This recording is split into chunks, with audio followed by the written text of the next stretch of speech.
হলো নাম আমি ছাড়তে পারবো না।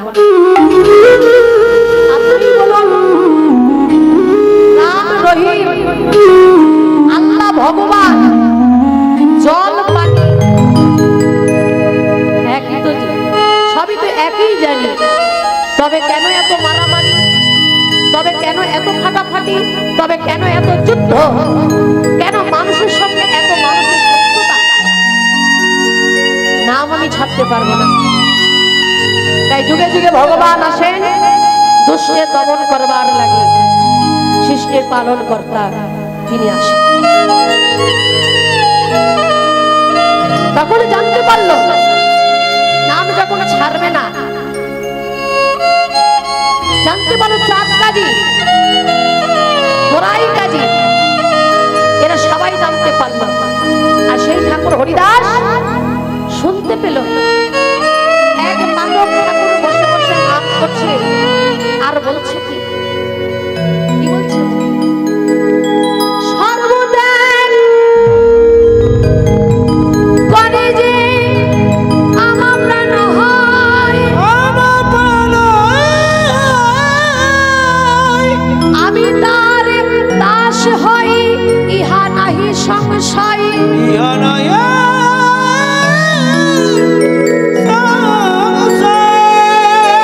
সর্বত্যাগ করে যে আমার প্রাণ হয়, আমি তারই দাস হয়, ইহা নাহি সংশয়।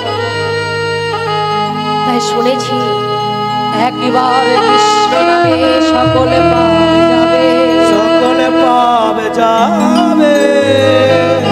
আর একবার কৃষ্ণ নামে বললে শ্রীকৃষ্ণের চরণ পাবে, শ্রীকৃষ্ণের চরণ পাবে। একবার কৃষ্ণ নামে সকল পাবে যাবে, আর একবার কৃষ্ণ নাম বললে ভগবান শ্রীকৃষ্ণের চরণ পাবে। একবার কৃষ্ণ নামে যত পাবে হরে, পাপীর সাধ্য নাই তত পাপ। এই কথাটি শুনেছে পাঠক ঠাকুরের মুখে বসে বসে পাঠ করে। তাই বলছে যে সবকিছু ত্যাগ করে আমার প্রাণ হয়, আমি তারই দাস হই। গীতাই বলেছে বাবা, এই কথা হলো গীতার কথা। সর্বধর্মার পরিত্যাজ্য মামেকং শরণং ভজ, অহং তাং সর্বপাপেভ্যো মা শুচ মক্ষয়িষ্য। সর্বধর্মান পরিত্যাজ্য, সব ধর্মকে ত্যাগ করে। তাই বলছি কি যে সব ধর্মকে ত্যাগ নয়, নিজের মধ্যে যে ধর্মগুলো আছে সেগুলোকে ত্যাগ করে, যে মনের মধ্যে আমাদের কুধর্ম আছে সেইগুলোকে ত্যাগ করে তুমি আমার প্রাণ হও, আমি তোমারই দাস হব। তাই হরিদাস ঠাকুর বলছে আমার দেহ আর মন ছাড়া আমার ত্যাগ করা আর কিছুই না। আমি যে সব কিছু তার শ্রী চরণে আমি যে ত্যাগ করে দিয়েছি। তাই সেই হরিদাস ঠাকুর করেছে কি, একদিন একটি গাছের নিচে বসে বসে হরিনাম করে। আর সেই সময় চলে যাচ্ছেন অদ্বৈত আচার্য, স্নান করতে যাচ্ছে, আবার স্নান করে ফিরে আসছে। তখনও দেখছে হরিদাস ঠাকুর বসে বসে নাম করে। আচার্যদেব চিনতে পারলেন এ হচ্ছে হরিদাস। তাই হরিদাসকে আলিঙ্গন করে জড়িয়ে ধরে বলছে, হরিদাস চলো আমার সঙ্গে। নিয়ে এলো তার গৃহে এবং সেখানে নিয়ে এসে তার কর্ণমূলে মহামূল্যবান হরিনাম মন্ত্র দিলেন। আর সেই মূল্যবান হরিনাম যখন কর্ণমূলে দান করলেন এবং 3 লক্ষ নামের ব্রত নিলেন। আর সেই 3 লক্ষ নামের ব্রত নিয়ে, 3 লক্ষ নামের ব্রতটা কেমন, 1 লক্ষ নামে নাম বিজয়ী, 2 লক্ষ নামে কাম বিজয়ী, 3 লক্ষ নামে মৃত্যুঞ্জয়ী। এই 3 লক্ষ নামের ব্রত নিয়েছে এবং সেই গাছের নিচে বসে বসে নাম করে। আর এমন সময় জানতে পারল গোড়াই কাজী, চাঁদ কাজী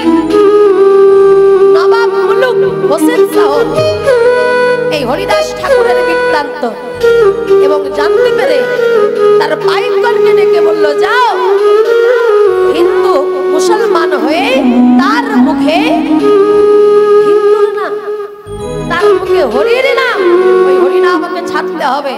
তাই তোমরা নিয়ে যাও 22 বাজারে 22,000 বেত্রাঘাত করো।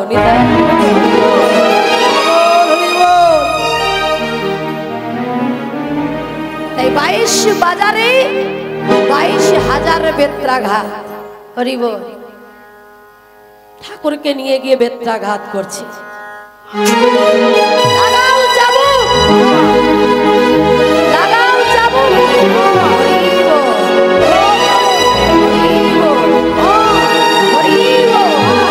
এত মারে, কিন্তু তার শরীরে এতটুকু পর্যন্ত আঘাত লাগে।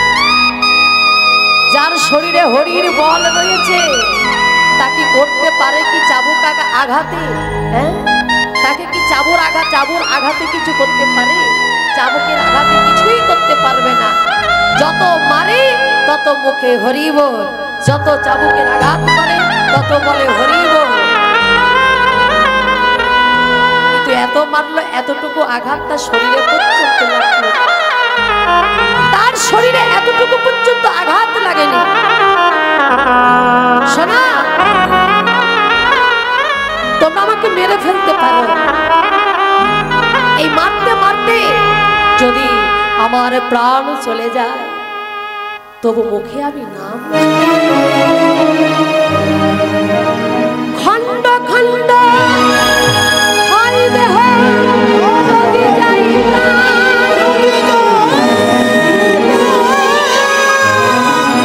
তবু না ছাড়িব মুখে আমি মধুর হরি নাম।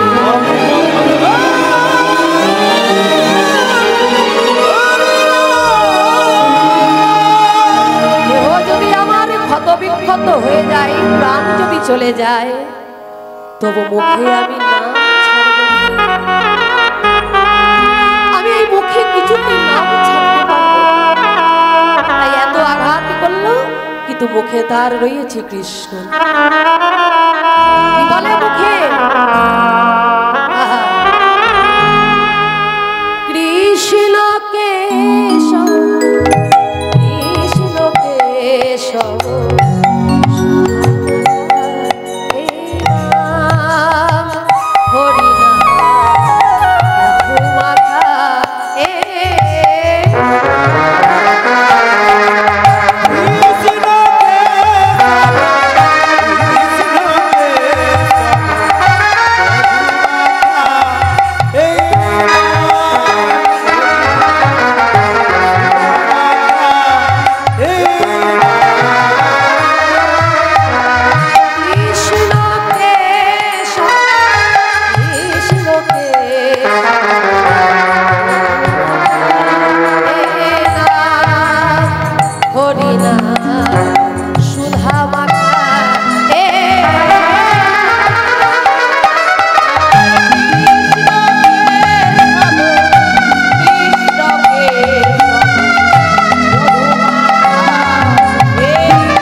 জপ হলো আপনারে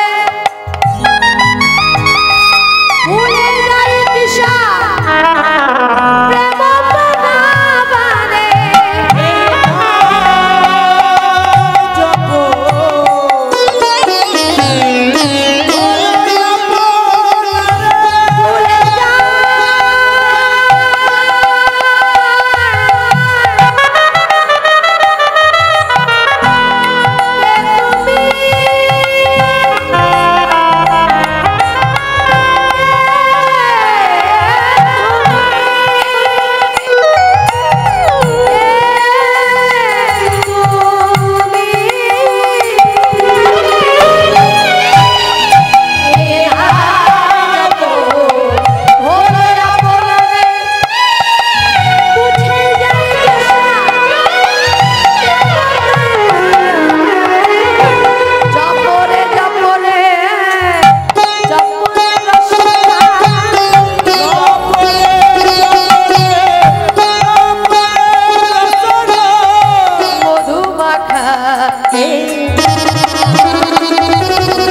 কিন্তু ঠাকুর হরিদাস বলল না মা। তখন গণেশ বলল, ও ঠাকুর তোমাকে এত মারলাম তুমি বললে না। দেখো ঠাকুর তুমি যদি না মরো তাহলে যে আমাদের সংসার বেশি চলে যাবে, আমাদের প্রাণ পর্যন্ত চলে যাবে। সকালে হলে যখন ওই কাজী সাহেব জানতে পারবে যে ঠাকুর তুমি মরনি, তখন ওই কাজী সাহেব আমাদের প্রাণগুলো নিয়ে নেবে। তোমার পায়ে ধরে বলছি ঠাকুর, তোমার হাতে ধরে বলছি ঠাকুর তুমি মরে যাও। ওরে আমি মরে গেলে যদি তোরা বেঁচে যাস, আমি মরবো রে। আমি মরতে পারি কিন্তু তোরা কেন মরবি? তোদের সংসার ভেসে যাবে না, তোরা চলে যাবি না, আমি চলে যাই ঠিক আছে। ঠাকুর তুমি বলছো, তুমি বলছো ঠাকুর তুমি মরবে বলছো? আমি মরবো, তাহলে তুমি মরে যাও ঠাকুর। কিন্তু আমি মরতে পারি, তোদেরকে যে একটা কাজ করতে হবে বাবা। ঠাকুর তুমি যা বলবে আমরা তাই করব, শুধু তুমি মরে যাও। তাহলে আমার সঙ্গে বল একবার, কি বলবো ঠাকুর? আমার কাছে আয় রে, তোরা সবাই আমার কাছে আয়। যদি আমার সঙ্গে এটা বলতে পারিস আমি মরে যাব। বলছো তো ঠাকুর? নিশ্চয়ই বলবো। তাই মরার আগে ঠাকুর সকলকে হরিনাম বলিয়ে যাচ্ছে, একবার আমার সঙ্গে বল।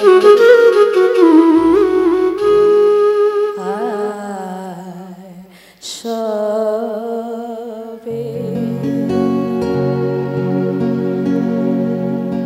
উচ্চ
গো বল দেখি কৃষ্ণ মুরার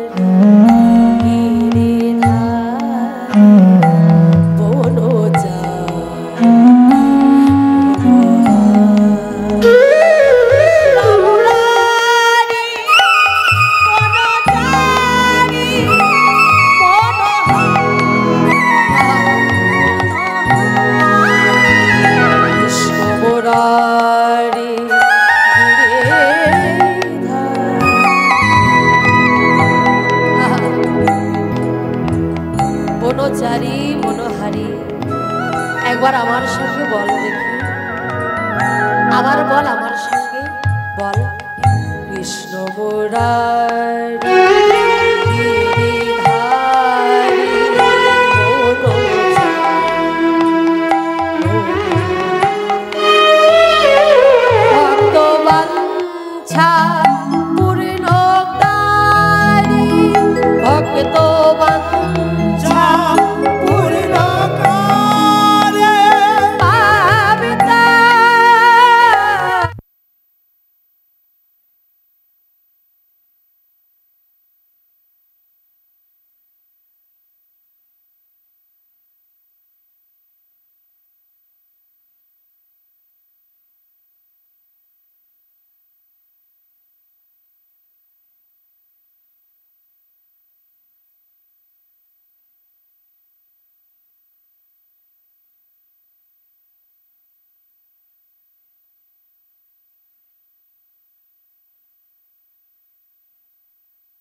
हरे कृष्ण जय राधे जय निताय जय राधेश्वर किन्तु এই নাম করতে করতে কখন যে ঠাকুর আত্মধ্যানে সমাধিস্থ হয়ে গেলেন বাবা দেহের মধ্যে প্রাণ আছে কিন্তু নিঃশ্বাস প্রশ্বাস পড়ছে না তারা ঠাকুরের কাছে গিয়ে নাকে হাত দিয়ে দেখছে নিঃশ্বাস প্রশ্বাস পড়ছে না তখন কেউ কেউ বলে এই ঠাকুর মরে গেছে এই ঠাকুর মরে গেছে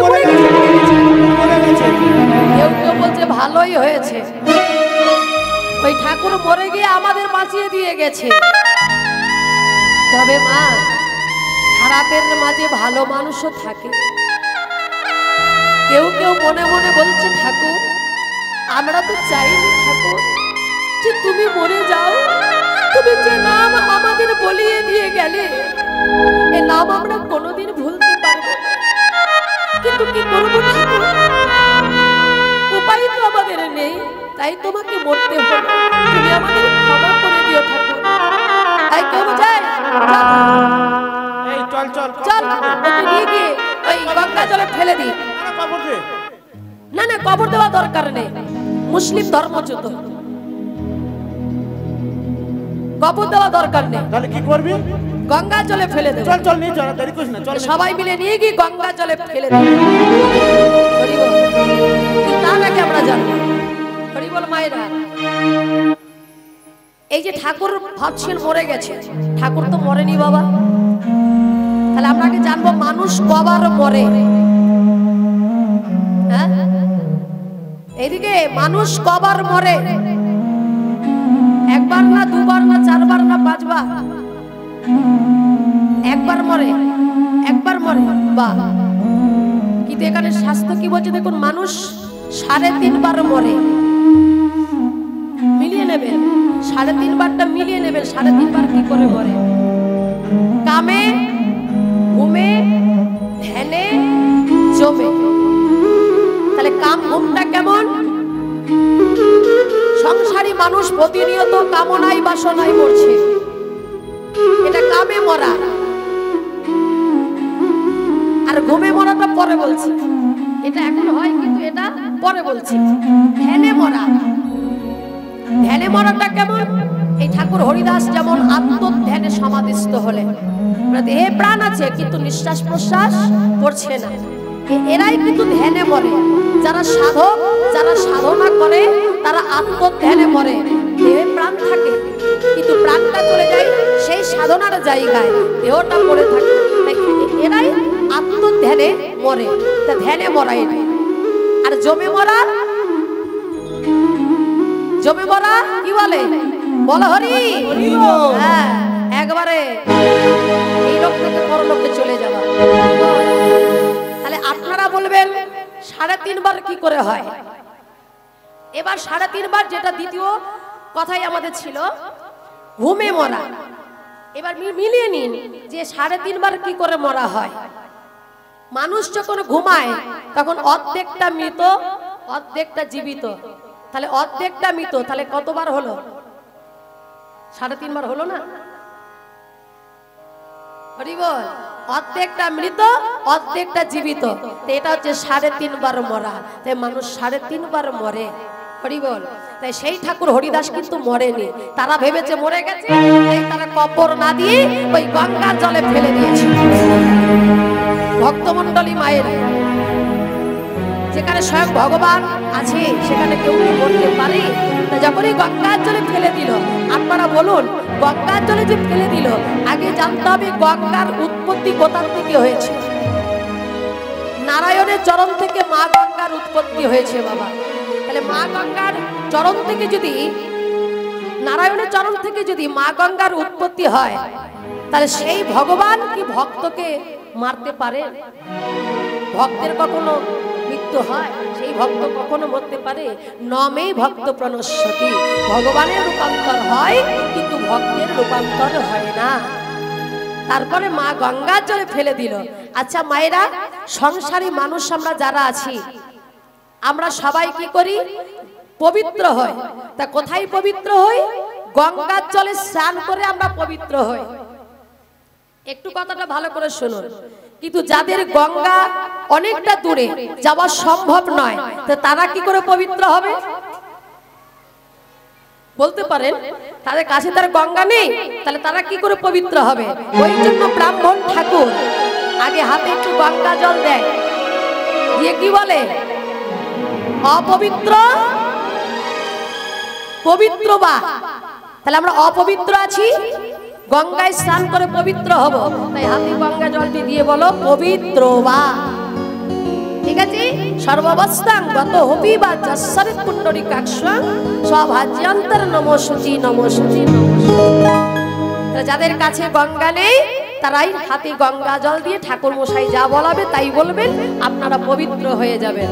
আর যাদের কাছে গঙ্গা আছে তারা স্নান করে, গঙ্গার জলে স্নান করে সংসারী মানুষ পবিত্র হয়। ঠিক তাই তো? তাহলে মা গঙ্গা কখন পবিত্র হয়? আমরা যদি মা গঙ্গার জলে স্নান করে পবিত্র হই, তাহলে মা গঙ্গা কখন পবিত্র হয়? মা গঙ্গা তখনই পবিত্র হয় যখন কোন সাধু গুরু বৈষ্ণব মা গঙ্গার বক্ষে এসে স্নান করে, তখন মা গঙ্গা ওই সাধুদের পরশেই পবিত্র হয়ে যায়। নিতাই গৌরে হরি হরি বল। এমন এক সাধু তার বক্ষে এসে পড়েছে, হরিদাস ঠাকুর, হরিদাস ঠাকুর তার বক্ষে এসেই যেমনই পড়ল, আর মা গঙ্গা পবিত্র হয়ে সেই মা গঙ্গা হরিদাস ঠাকুরকে উজান ঢেউ দিয়ে তীরের মধ্যে তুলে দিলেন। আর যখনই তীরের মধ্যে তুলে দিলেন, আস্তে আস্তে হরিদাস ঠাকুরের প্রাণ ফিরে এলো। আর সেই তীরে বসে হরিদাস ঠাকুরের নাম করে, নাম ছাড়েনি, তাই নাম করছে। আর ওইদিকে জানতে পারলো কাজী সাহেব, চাঁদ কাজী, গোরাই কাজী, নবাব মুলুক হোসেন শাহ জানতে পারলো হরিদাস ঠাকুরের বৃত্তান্ত, যে হরিদাস ঠাকুর মরেনি। তাই তারা ছুটতে ছুটতে চলে গেল সেই গঙ্গার ঘাটে, গিয়ে দেখে হরিদাস ঠাকুর নাম করে, তার পায়ে গিয়ে চরণে ধরে বলে, ঠাকুর তুমি আমাদের ক্ষমা করে দাও। মুসলমান হয়ে হরিদাস ঠাকুরের চরণে পড়ে তারা ক্ষমা প্রার্থনা চেয়ে নেয়, ঠাকুর আমরা অন্যায় করেছি, কিন্তু আমরা বুঝতে পেরেছি তোমার মধ্যে কিছু কিছু অলৌকিক দৃশ্য আমরা দর্শন করেছি, তাই ঠাকুর তুমি আমাদের ক্ষমা করে দেবে না? ওরে ক্ষমা করে দিলাম, তবে শোন আর তোদের কিছু হবে না।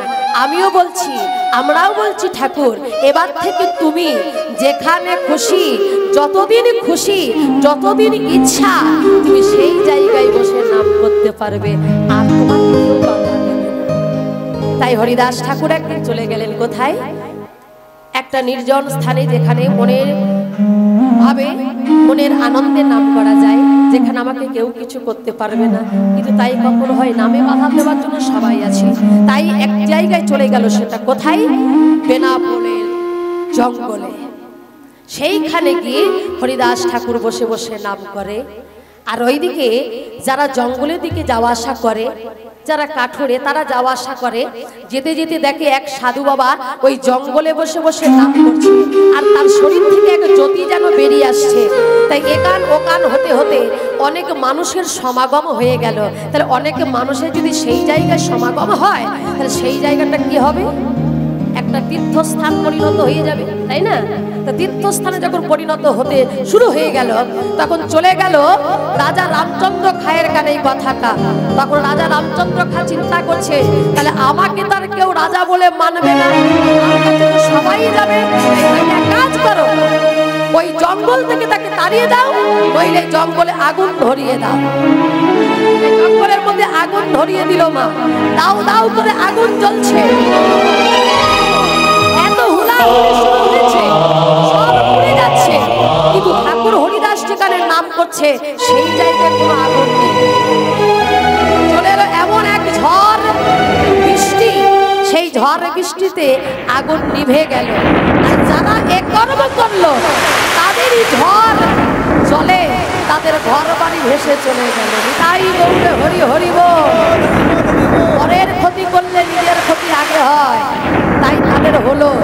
তবুও রাজা রামচন্দ্র খায়ের রাগ কমছে না, রাগ যেন বেড়েই চলেছে। তাই শহরের সব থেকে সেরা বাইজি,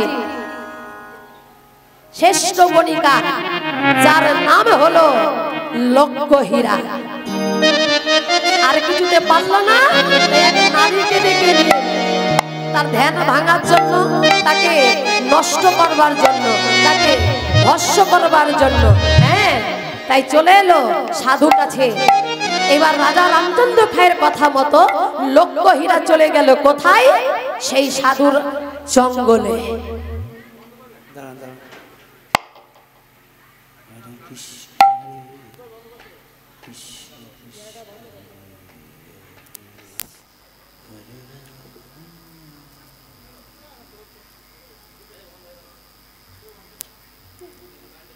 হবে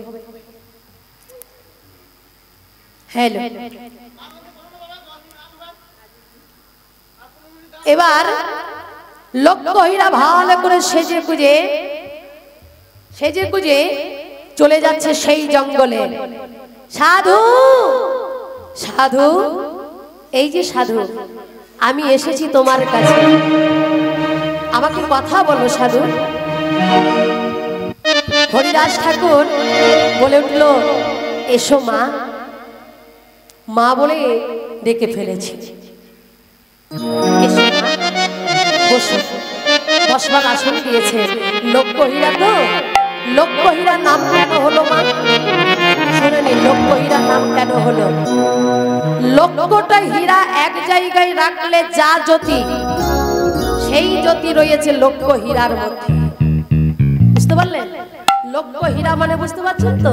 সেই লক্ষ্যহীরাটা, হীরার যত জ্যোতি এক জায়গা করলে যা জ্যোতি হয়, সেই জ্যোতি রয়েছে লক্ষ্যহীরার মধ্যে। তা সেই লক্ষ্যহীরা ওই হরিদাস ঠাকুরের কাছে গিয়েছে। বসো মা, আগে আমি নাম সংখ্যা পূরণ করি। যতক্ষণ আমার নাম সংখ্যা পূরণ না হয়েছে, আমি নামের ব্রত নিয়েছি, আমার নাম সংখ্যা পূরণ হলে আমি তোমার সঙ্গে কথা বলবো। বসো। লক্ষ্যহীরা বসেছে, ঠাকুর নামে বসে গেছে, কিন্তু অনেকক্ষণ হয়ে গেল ঠাকুর কথা বলে না।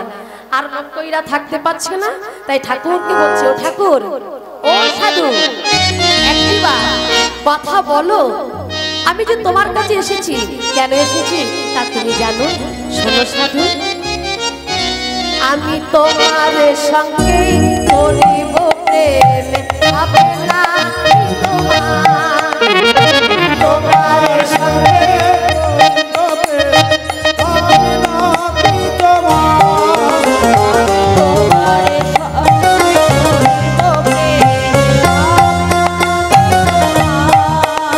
আমি তোমার সঙ্গে করিব প্রেম আপনা তোমার বলাই তোমার বলিয়ে দেব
সাধুর সঙ্গে প্রেম করব বলে এসেছি, কিন্তু সাধু যে নামে জপ করছে, আমার মুখে এই নাম কেন? আমার মুখে হরি নাম কেন? সাধু, তুমি কি ভেবেছো আমার নাম হলো লক্ষ্যহীরা? তুমি আমার একটা রাত্রি তুমি আমার সঙ্গে কথা বললে না, ঠিক আছে, এখন আমি আসছি, তবে আবার আসবো আমি দ্বিতীয় রাত্রিতে। তাই দ্বিতীয় রাত্রিতে লক্ষ্যহীরা ভালো করে সেজে মুজে চলে এসেছে, এসে সাধু বাবার কাছে দাঁড়িয়েছে।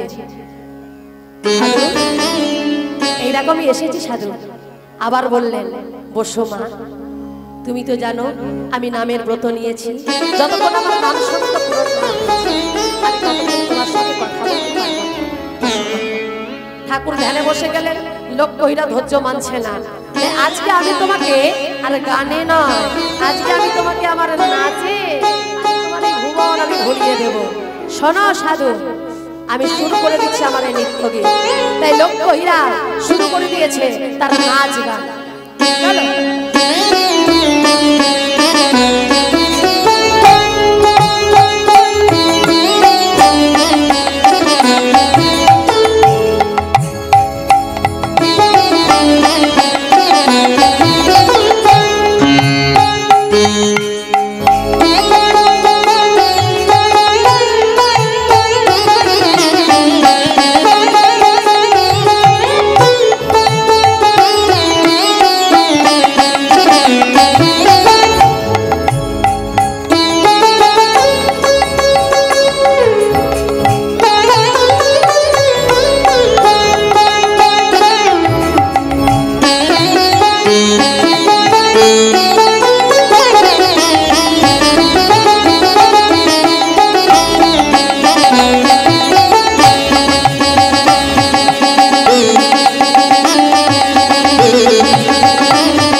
সাধু বাবা তখনও মুখে নাম করছে।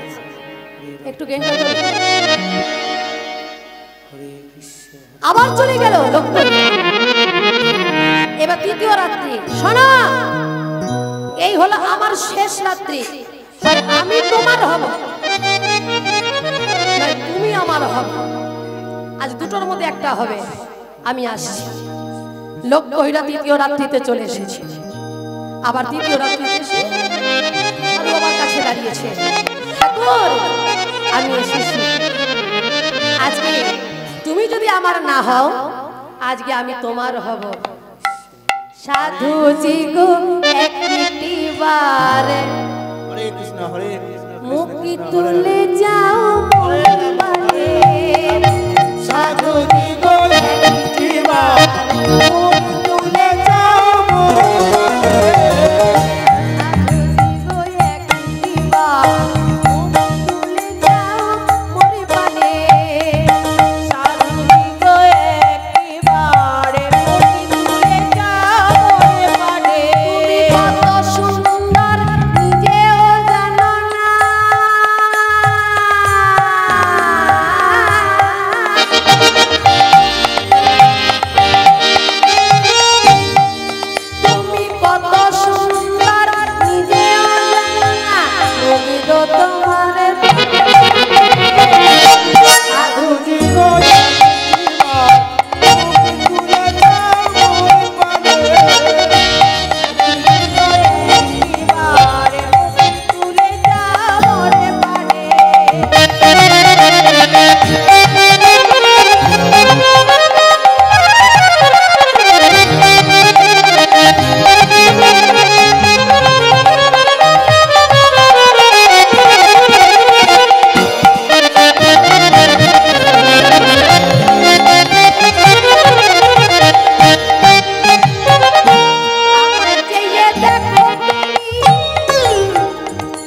দেখো আমায় চেয়ে দেখো তুমি আমি স্বর্গের ছবি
আমার নাম হলো লক্ষ্য হীরা, কিন্তু আমার মুখে কেন ওই সাধুর নাম? কি ভেবেছি সাধু? শোনা, তাকে আমি ভুলবো না। তোমার আমার খেলা হবে, তোমার আমার খেলা হবে, দিবাবি ভাবরি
সাধু বাবার চরণে গিয়ে পড়েছি।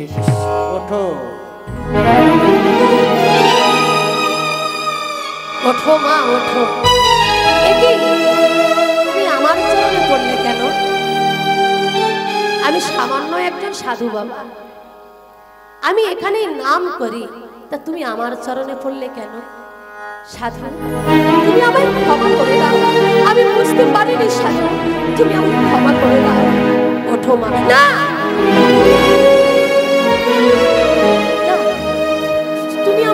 তুমি আমায় স্পর্শ করো না ঠাকুর। আমি হলাম বনিতা, আমি হলাম বেশ্যা, আমি হলাম নষ্টা, আমি হলাম লক্ষ্য হীরা, আমি হলাম বাইজি। চুপ করো, চুপ করো, চুপ করো। যার মুখে রয়েছে হরি নাম, যার চোখ বেয়ে পড়ছে হরি নামের ধারা, সে কি কখনো বেশ্যা হতে পারে? সে কি কখনো বনিতা হতে পারে? সে কখনো ঘৃণিতা হতে পারে? সে কখনো কি নষ্টা হতে পারে? এতদিন তুমি যা ছিলে, কিন্তু যখন তুমি আমার চরণে পড়েছো, তুমি আমার কাছে কোনো নষ্টা নও, কোনো ঘৃণিতা নও, তুমি কোনো বাইজি নও, তুমি কোনো বেশ্যা নও, তুমি হলে হরির দাসী। শোনো, আমি যেদিন থেকে এই জঙ্গলে এসেছি, এই বেনাপুরের জঙ্গলে, সেদিন থেকে আমার প্রতি অনেক অন্যায় অত্যাচার শুরু হয়েছে।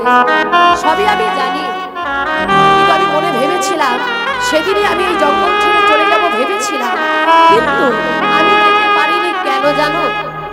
শুধুমাত্র তোমার জন্য, শুধুমাত্র তোমার মতন লক্ষ্যহীনাকে আমি উদ্ধার করব বলে।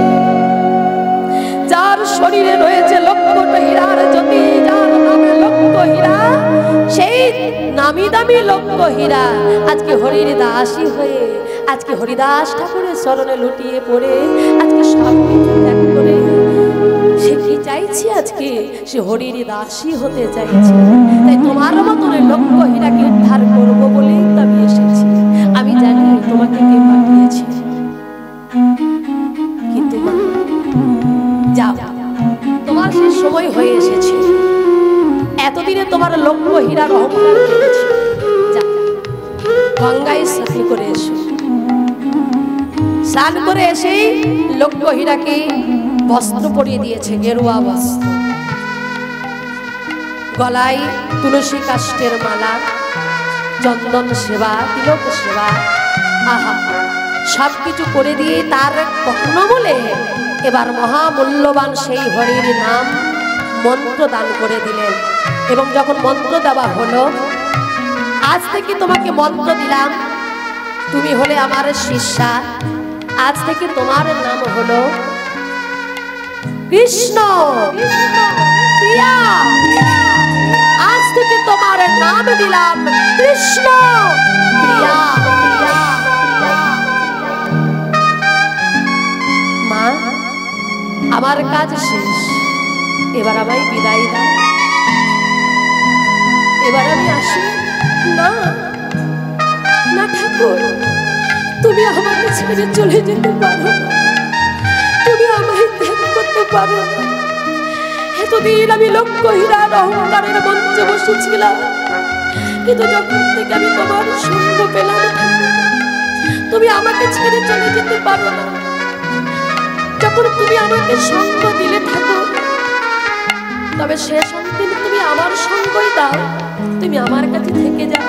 আমি শুধু তোমার সেবা করতে চাই, তোমার নামে সহযোগিতা করতে চাই। আর আমি কেন থাকতে পারবো না, আমার যাওয়ার সময় হয়েছে, আমি আসি। আজ থেকে এই জায়গা তোমার, আজ থেকে তুমি এই জায়গায় হরিনাম করবে। আবার যখন তুমি আমায় ডাকবে, আমি তোমার কাছে আবার আসবো। আসবে তো ঠাকুর?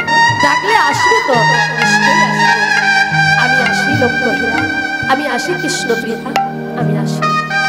ঠাকুর চলে গেল, মা হরিদাস ঠাকুর চলে গেল। কোথায় চলে গেল? আদি সপ্তপুর গ্রামে, চাঁদপুরে। তবে সেখানে গিয়েও নারীদের অত্যাচার শুরু হয়ে গেছে।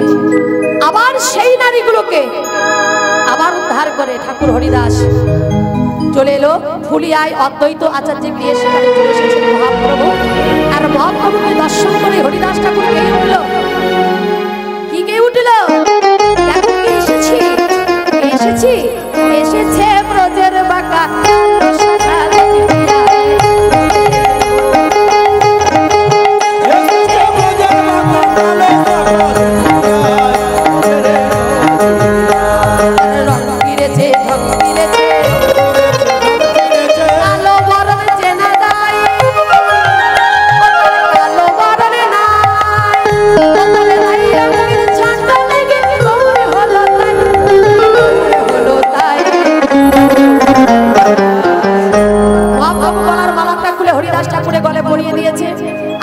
লক্ষ্য হীরা যখন বারবার ডাকছে, চোখ বন্ধ করে দিয়েছে, রক্ত ঝরে পড়ছে, কাটা খুঁজে খুঁজে চোখ বন্ধ করে। সেই সময় ঠাকুরকে ডাকছে, ঠাকুর আরেকবার দেখা দাও। তাই ঠাকুর একবার সে দেখা দাও। তাই গোপাল বিক্রির সম্মুখে দেখতে পেলেন পাশে হরিদাস ঠাকুর বসে আছে। শেষ নিঃশ্বাস ত্যাগ করলো। যাক, এখানে দল এসে গেছে, আমরা দল এখানেই আমরা লীলা সমাপ্ত করলাম। যাই হোক দল এসে গেছে, আমরা সবাই আস্বাদন করুন পরবর্তী লীলা। আমরা এখানেই সমাপ্ত করছি এই লীলা।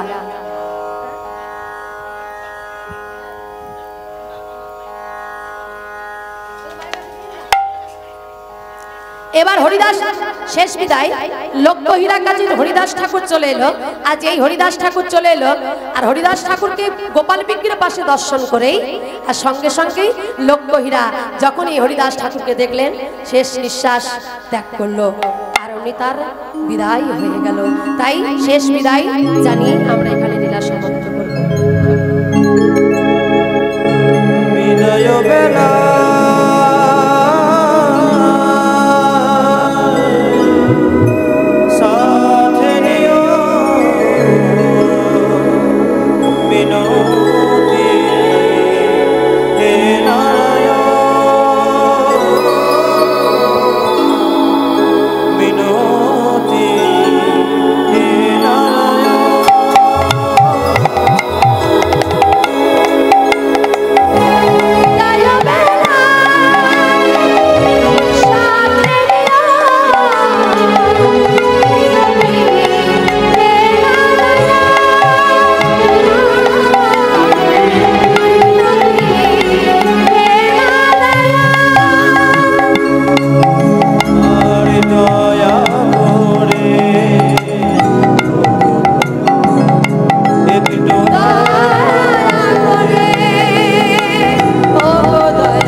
পরবর্তী লীলা আর আস্বাদন করুন। দল এসে গেছে, তাই আমাদের লীলা এখানে সমাপ্ত হচ্ছে। সবাই মিলে একবার